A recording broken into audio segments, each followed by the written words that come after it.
I'm closing the list immediately because we have so many, and we take them in groups. We have in the first round Mr. Izzy Liebler, Doris Steinberg, Professor Shlomo Avneri. In the second, Ghana Givon, Dr. Ephraim Zurov, and Mr. Baran. Have I forgotten anybody? So what's your name?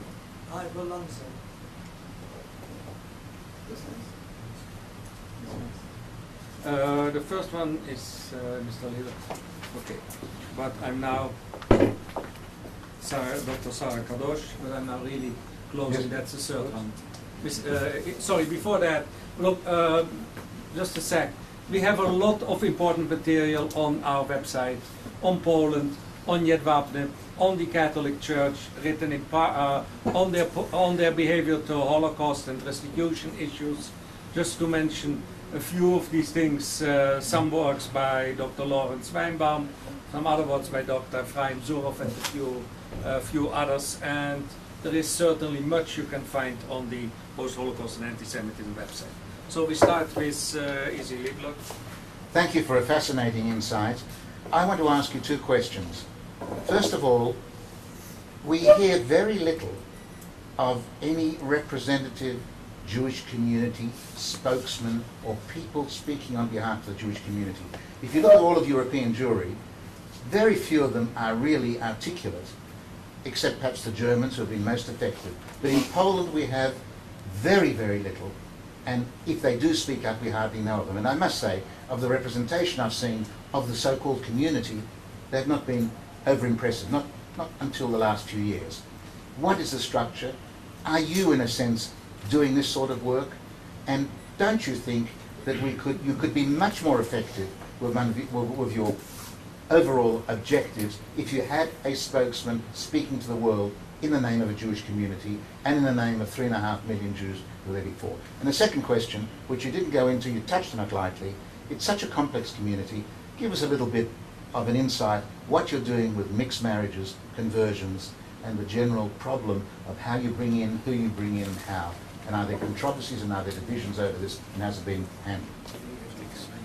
Okay, sure. Okay. Dorothy? Oh, good. I was worried they were going to be hard questions. Michael, you gave us a nice overview about all of Polish life and what's going on there. When you got to the political part, you said, what do we do now?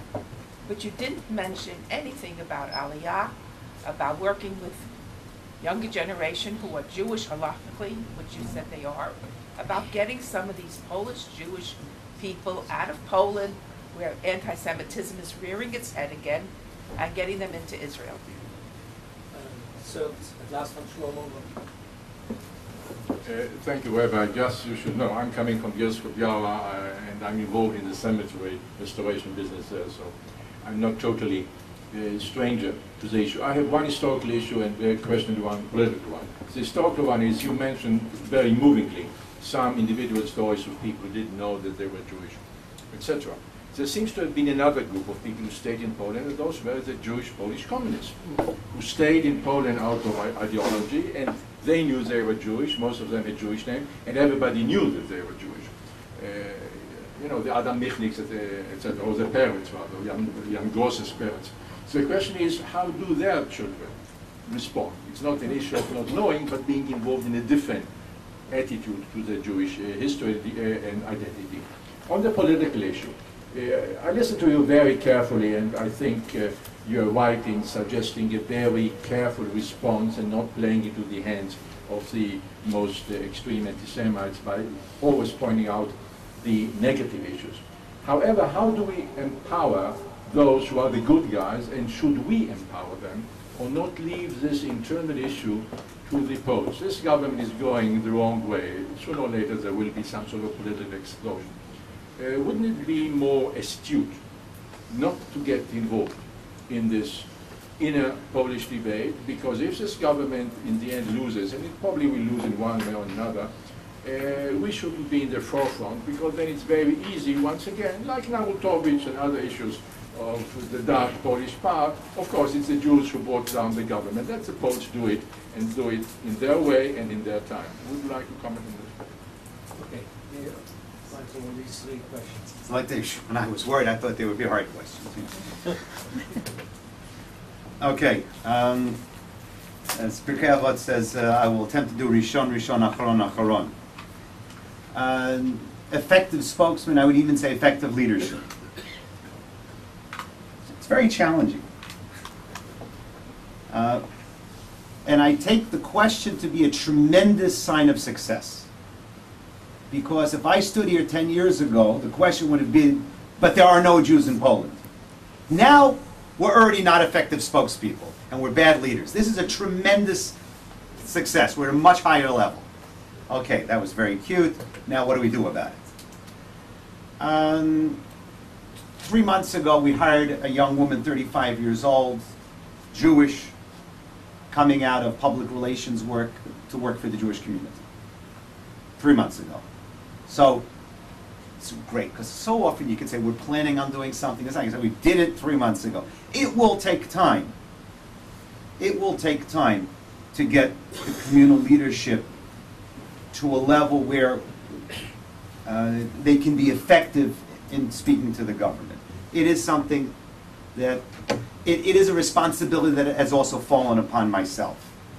And part of the problem also is that to what extent, it's interesting to see, and I've never monitored this because I don't have the time for it, but of the articles the JTA puts out on Poland, how many of the positive, so-called positive articles get published in Jewish papers, and how many don't? Now, of course, we all get JTA online, so we can read whatever we want. But that's also part of the problem, is that the positive voice is harder to be heard. I mean, if I come out and criticize Poland, that will get in all the Jewish papers. If I say something positive, it will get into far less. So the positive voices you don't necessarily hear, or the vocal voices you don't necessarily hear because they may be positive and therefore they don't necessarily get published. However, you're absolutely right, Dr. Liebler, that we don't have as effective Jewish communal leadership as we would like to, and we're struggling.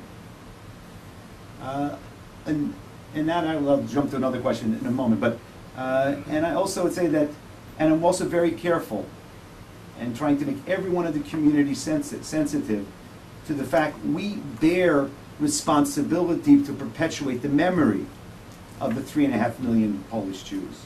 We do not represent them. That is really, the 3.5 million Polish Jews are represented from their descendants all over the Jewish world.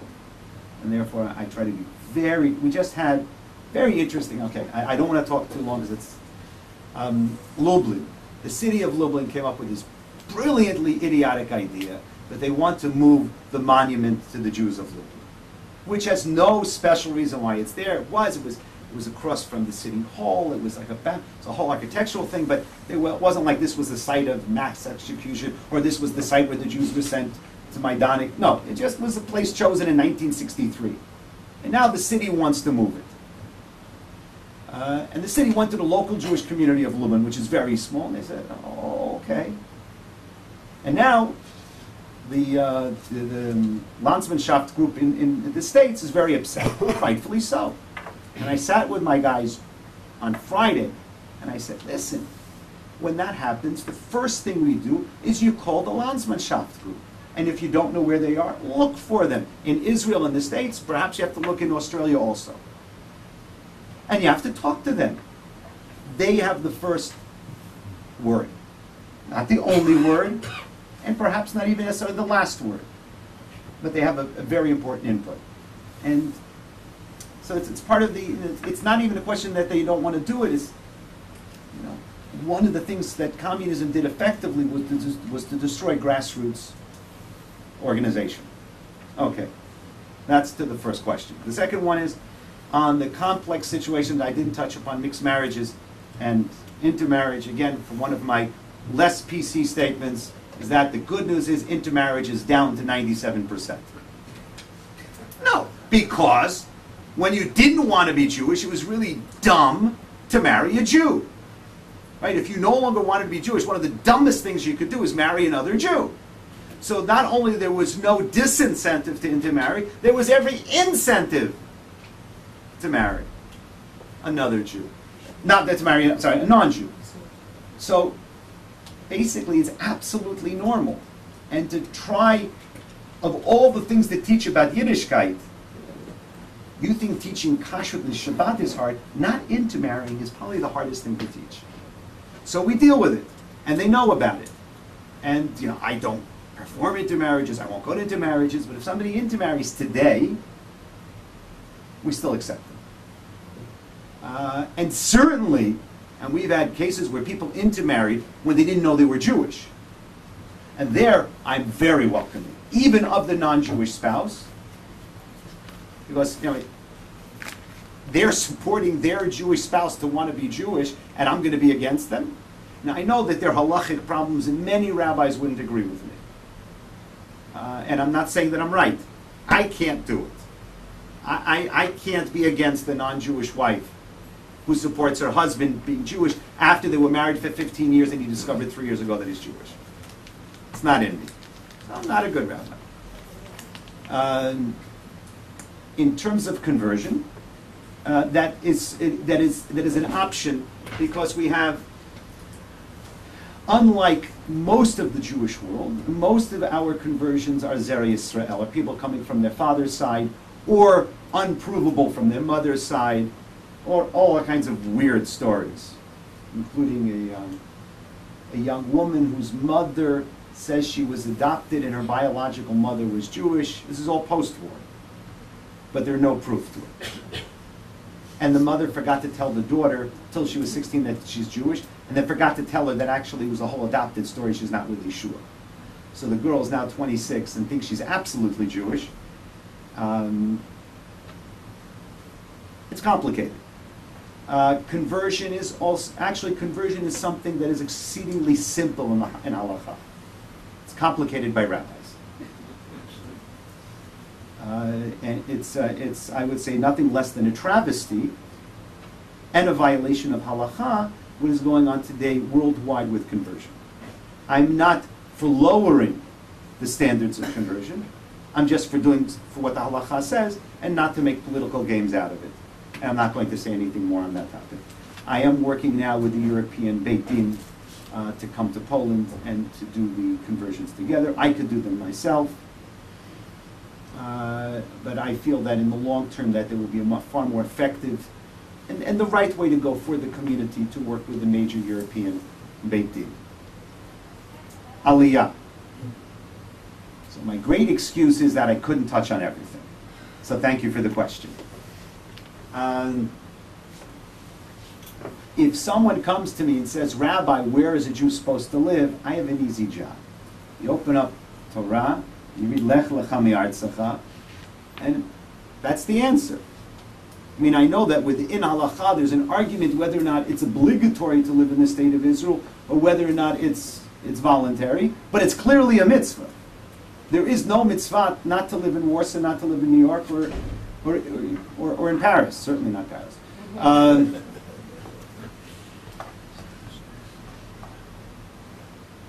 So if someone asks me, I'm very encouraging. However, there are people that are not going to make that decision for a variety of reasons, including failed aliyah from Poland already, people coming back, which I realize now that when I encourage, I have to make sure I'm encouraging the right families, that they're not families running away from marital problems, the husband and wife aren't getting along together, so we'll make aliyah. That generally doesn't solve marital problems. And they come to Israel, get divorced, and then one goes to Dublin and the other one comes back to Poland. Not a good role model. So I do realize now that I'm not stopping anyone from making aliyah, but if I'm going to help, then I have to make sure that there's going to be someone that has a chance to be successful, both for themselves and both also then they become a role model for others. There are also those people that feel very connected to Poland. People from my generation who fought in solidarity, who went through the 1980s underground of Poland. feel very connected to what's going on today, and they're not, some of them are giving up, some of them still want to stay and fight.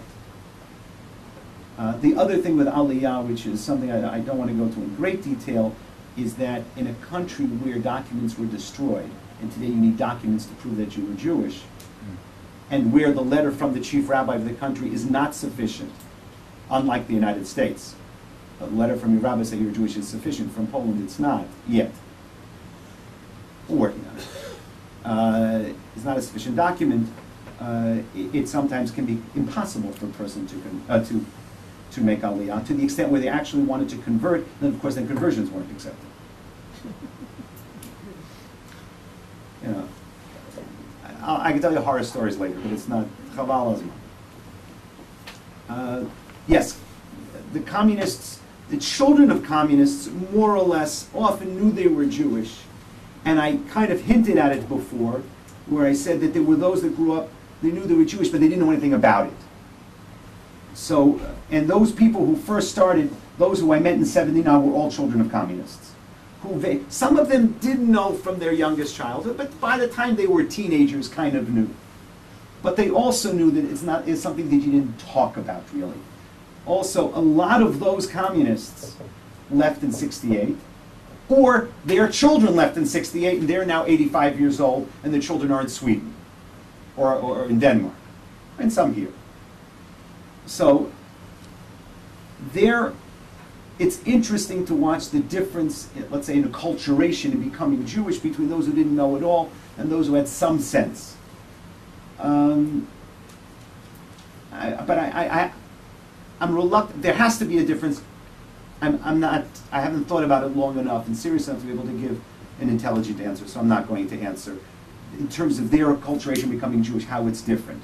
But everyone is, at this point, what's interesting is more or less there's a coalescing, a group where it's not so obvious anymore who had the communist parents and who had simply non-communist parents who didn't want to be Jewish. That distinction, I think, was far clearer a few years ago, 10 years ago. And for the last one, you're much better at political science than I am, so I have to listen to you, not you to me. You're absolutely right. It's dangerous. I guess what I'm reacting to, without realizing it, is that it seems that Jews have to get involved. And therefore, if you're going to get involved, do it in the right way. Perhaps at this point it's better not to. And there are other ways of doing it, working with NGOs. Somebody wanted to do a new educational program for the schools on the Holocaust. And they've been working on it, and they're trying to meet the Minister of Education. They can't get a meeting. So they called me and said, well, can you help us get a meeting with the Minister of Education? I said, what? Why? The last thing you want to do is let him put in a new curriculum on the Holocaust, which is going to get in anyway or not get in anyway, and make him legitimate. I said, you may want to think of going to the State Museum of Auschwitz. Of course, perhaps it's not the best name that they gave it, the State Museum of Auschwitz. But that's what they call it. Okay. And to work directly with them, because we know the people there, for the most part, they're genuine, and they're working together with the Yad Vashem, the Holocaust Museum in Washington, run the program that way. And so there are ways, legitimate ways of working through NGOs, grassroots organizations, which doesn't necessarily have to put us directly in a confrontational, in an obvious way of helping to bring down the government. And next questions. Okay, next round. Gonna give on Dr. Efraim Zurich, Mr. Barat. Gonna.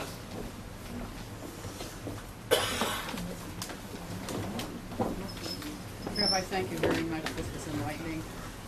There have been so many rallies now, anti-Israel rallies, because having to do with the war.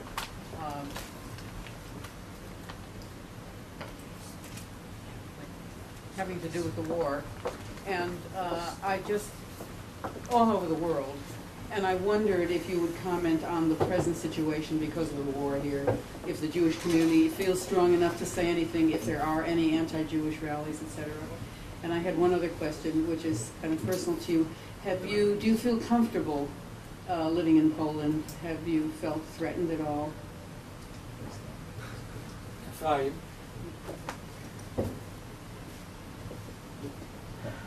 Okay, Michael, you were illuminating and entertaining as usual.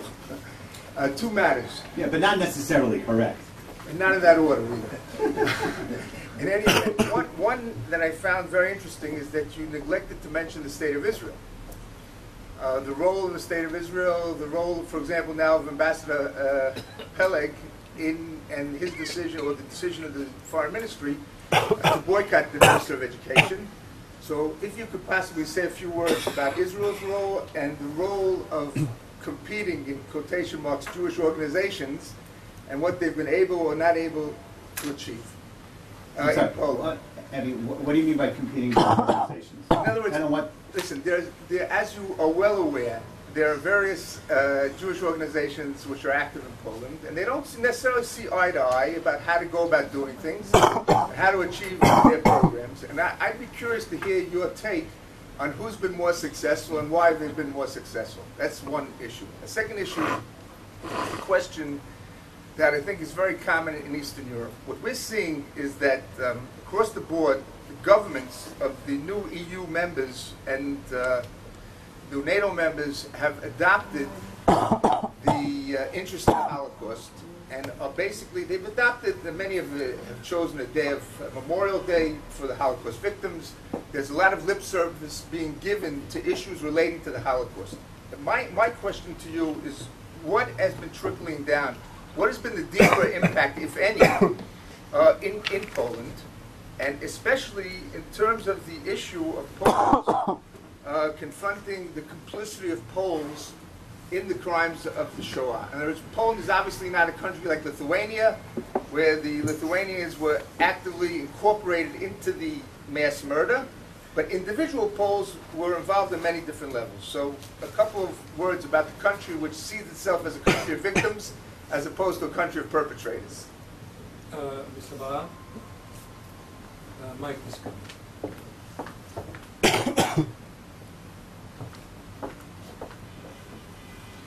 My name is Baran, and I'm the Honorary Consul of Poland in Jerusalem. We know each other, and I think that there couldn't be a better choice for a rabbi in Poland than you, especially with the sense My of mother humor. doesn't always agree, yes. Yeah, with the sense of humor you have, the Jewish sense of humor, which is also in Poland very much appreciated, you know. We met already, and we had a small discussion in the past. What I would like to tell here, I have no questions. I have a few remarks to which you don't have to answer. I have no argument with you. Your first question on your lecture about you don't completely understand why there are still Jews living in Poland. I will answer you or ask you, are they Jews living in Poland, or they are Polish citizens of Jewish origin living there, like all around the world? Like French citizens of Jewish origin or American and so on. If they choose to live in the country they are, it means that they are doing well. The Jews came to Poland 1,000 years ago because they were persecuted all around the world, and in Poland they were welcome. There were different periods, there were ups and downs, and I think that the biggest challenge we have, a person like you, like me, having now the job I have, or all of you here, is to try to find out and to put to the light all the misunderstandings, all the prejudice, all the misinformation, and all the disinformation which happen from both sides, Jewish and Polish. And there are many. And to look a little bit more to the future, not only to the past. Everybody knows the past. And we will never forget the past, but the future. I do agree there's a lot of different tendencies in Poland. People who like Jews, I will not call it anti-Semitism. You know, it's almost a folklore, you know. It's funny to tell such a thing to you. I know that you were addressed not long time ago, but many people were addressed. It's difficult to say why. But there are a lot of people who are extremely friendly for Jews and for Israel. Poland is the biggest friend of Israel today, especially in this period. Now, the main point I wanted to underline is that, and please don't feel offense, it's not personal. For centuries or for millennia, the Jewish rabbis are meddling in things which are not concerning them, and you are not an exception. And I suggest you not to mix in politics. You know, there are many opinions, but hearing it from you, or hearing as Professor Avineri said, that we should rather keep a low profile and the issue, solving the problem of these rightist or fascistic or even anti-Semitic tendencies in the government of people, of such people who are now in the government of Poland, should be solved by itself, by the international opinion or by the public opinion in Poland itself. And we should not be the leaders in shouting it on the walls. And I think, personally, it's my personal opinion, these people, the Minister of Education included, when they are in, it is better than they were when they are out. You understand? It's much better, because then they have a responsibility. They do represent the Polish government. I never heard, and I am more or less informed, that there was any kind of anti-Semitic manifest from this person or his people at the time they are part of the government. Before, yes. You understand? So it is very clear, you know, there's a lot of conflicts and paradox in this situation.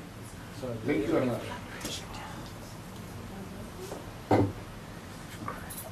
Thank you.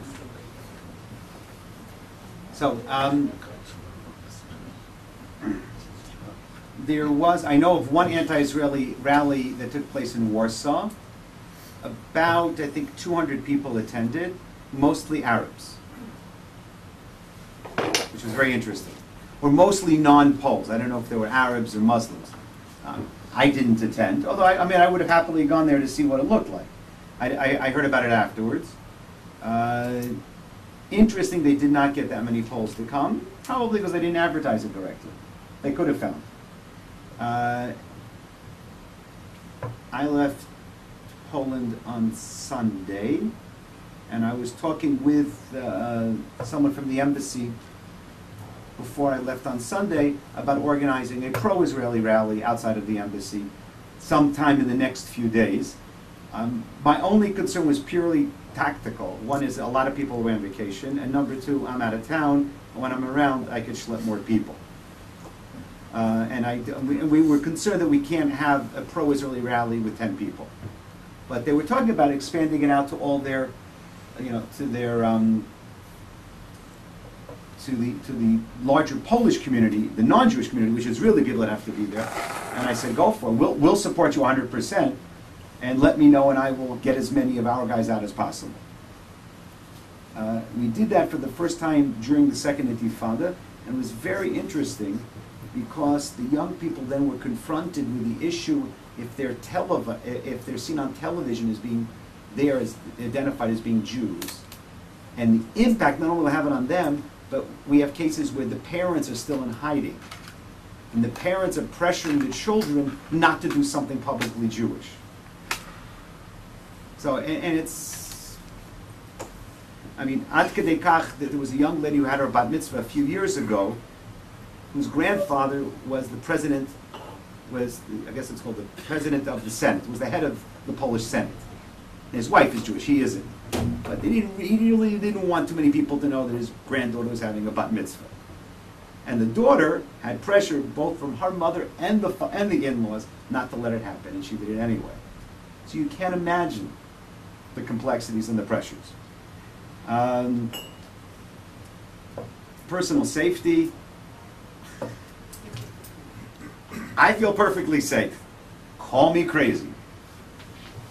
Even after the incident where I was punched and pepper sprayed,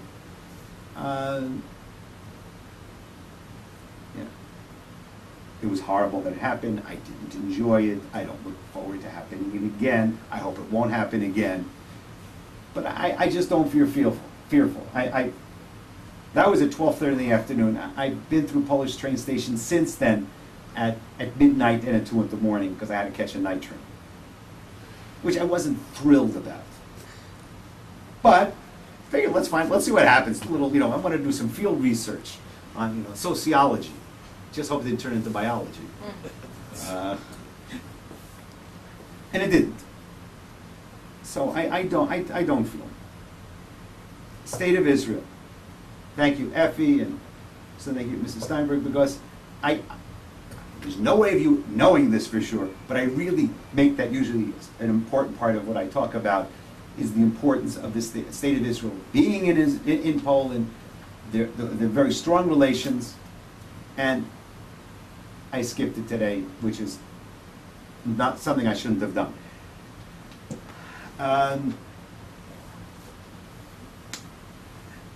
The Embassy of Israel and the local Jewish community have a very strong working relationship. I have a very strong personal, not only working, but friendship with Ambassador Peleg. We don't always agree, we don't always agree 100%, although we often do agree. And this, I don't like to jump ahead to other questions, but I'm going to do because it connects. In terms of not getting involved in politics, it's very good advice, and thank you, Consul Baran. But it's a challenge when the Polish television calls me and asks for my opinion about what Ambassador Peleg said. If I say no comment, that's a comment. So I can't say no comment. I have to say something. And as I told David Peleg, just before I went on television, because I said I have to talk to him first, I said, listen, whether or not I would have put it in your language is a separate issue. And by the way, he told me he never used the word boycott. He said he's not talking to him. I'm not talking to the guy either, to the Minister of Education. But I said, now that the Poles are asking it, I'm going to support you 100%. I told Peleg, you're going to have to really say something really outlandish for me not to support you 100% to Polish television. So there are times where even staying out is a political statement. That's unfortunately the world we live in, or fortunately. When the president or the foreign minister asks me for my opinion about something, for me to say no comment again is a comment. So, but on the issue of not talking to the Minister of Education and doing it so loudly, there were voices within the Jewish community that supported it, and there were voices that didn't support it, which is also a sign of a living Jewish community. In general, there is a very close working relationship with the embassy. I mean, I don't know how it works in the rest of Europe. I hope it's as good in the rest of Europe